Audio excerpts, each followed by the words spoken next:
Hi, I'm Erica Schendel, Manager of Patient Experience and Social Services here at Hudson Hospital.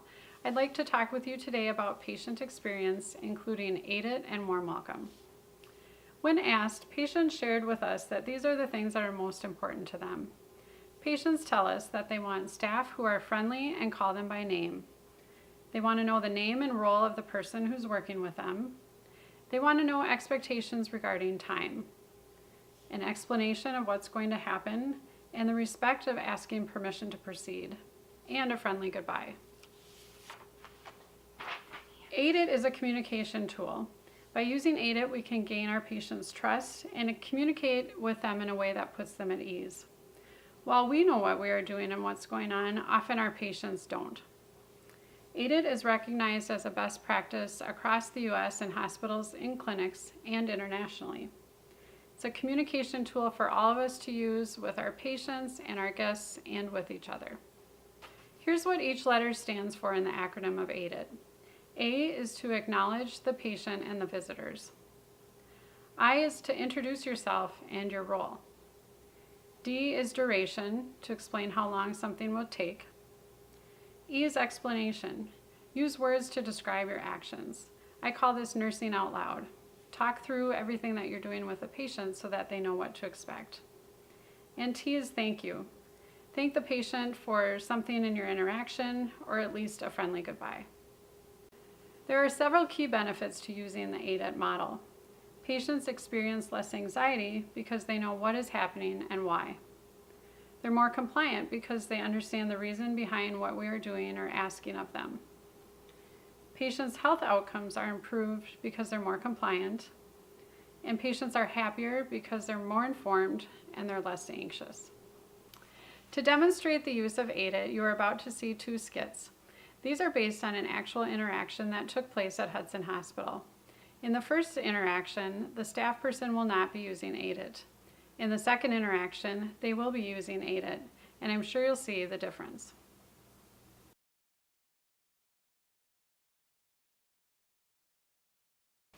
Hi, I wonder if she has the right room. Does she know who I am? my name is Talia. I wonder what department she works in. What does she do and why is she here? Now what? I was told to come to this room and bring someone to medical imaging. Are you the one having an x-ray? You must be. She didn't even check my wristband. No one told me I was having an x-ray. What is it for? How long is this going to take? I have visitors coming. Do I need to let the nurse know that I'll be away from my room? Honestly, I don't know how long it's going to take. Please come with me. Not sure how long. Isn't this her job to know? Well, what about my visitors? Oh. How will they know where I am? Don't worry, the nurses will take care of it. After the imaging exam. We're all done here. You can go back to your room now. You know the way, right? Don't worry, I'll figure it out. If not, don't worry, you can ask someone in the hallway.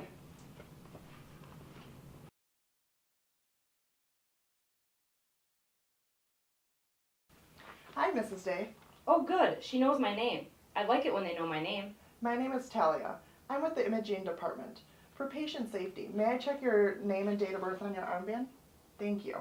There are always so many people in and out of my room. It's very reassuring to know who she is. I'd like you to accompany me to the imaging department for your CT. Once there, I'll explain the process. It'll take about an hour for the procedure. It's nice to know how long this will take. I'm expecting my neighbor to visit in about an hour. Your physician ordered a CT. It will help us determine if you have a blood clot in your lungs. He should have the results back this afternoon to discuss them with you. I'm glad she talked to my doctor. I wasn't sure exactly what he ordered or why he ordered it. After the procedure was finished, We're all done, Mrs. Day. I'll accompany you back to your room now.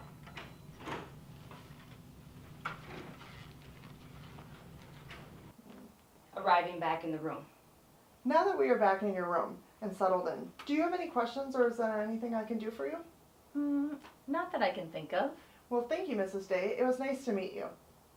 Isn't she nice? I wish everyone was that nice.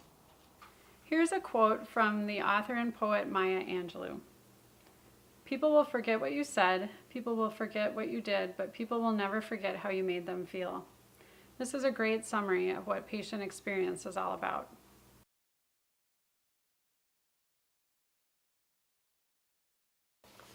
Now I want to talk to you about warm welcome. Offering a warm welcome to people you meet throughout your day will make them feel more comfortable, valued, and supported, and it will help reassure our patients and members that they've chosen the right place to receive their care. Warm Welcome is a program that started at Hudson Hospital in 2014, and it was very successful and soon adapted by the other hospitals within the organization. There are 3 components to Warm Welcome: making eye contact, smiling, and offering a greeting. This is an expectation that we have of all staff as they work throughout their day. You may see posters in your department that remind you of the components of Warm Welcome. Warm Welcome is so important at Hudson Hospital that we have a team of secret observers who go around the hospital each month for about 30 minutes, and they audit how people are doing with Warm Welcome. Each month those results are sent to me, and then I will communicate to department leaders and to the organization how we are doing.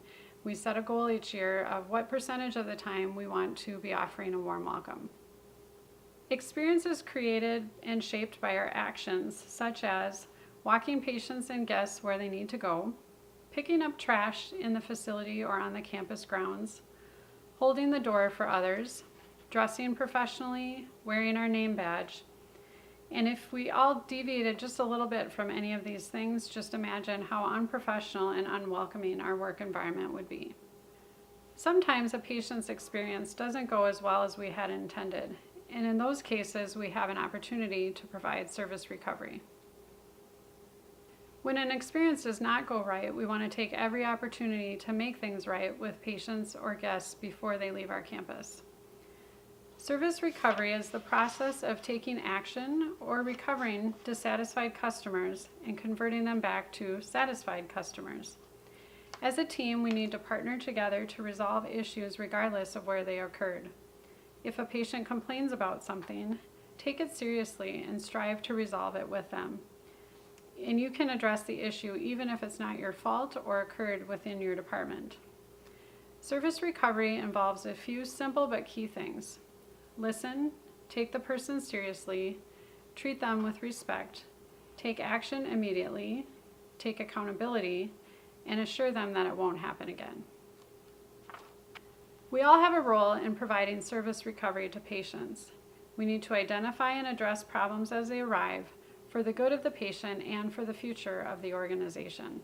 If you feel a patient or guest needs a monetary response to a service recovery situation, you'll find in your department a number of items that can be utilized. We have gift cards for the cafe and for the gift shop. We also have gift cards for Target, Walmart, Caribou, Starbucks, and Quick Trip. Your supervisor will tell you where these items are and when situations are appropriate to utilize them. One example would be if a mistake is made in scheduling a patient and we ask them to return, it'd be appropriate to give them a gas card. We get graded by our patients. Both inpatients and outpatients are given surveys to rate us on the care that they receive. We utilize the National Research Corporation for our surveys, and our goal is to be in the top 10% of hospitals surveyed in the country. You will see scores posted in your department, and your managers may talk about areas where you are doing very well and those areas where we have opportunity to improve. In addition to surveys, patients provide feedback to us in other ways, including using our email comment line, our confidential comment phone line, via social media, by writing letters, or stopping by to talk to us in person.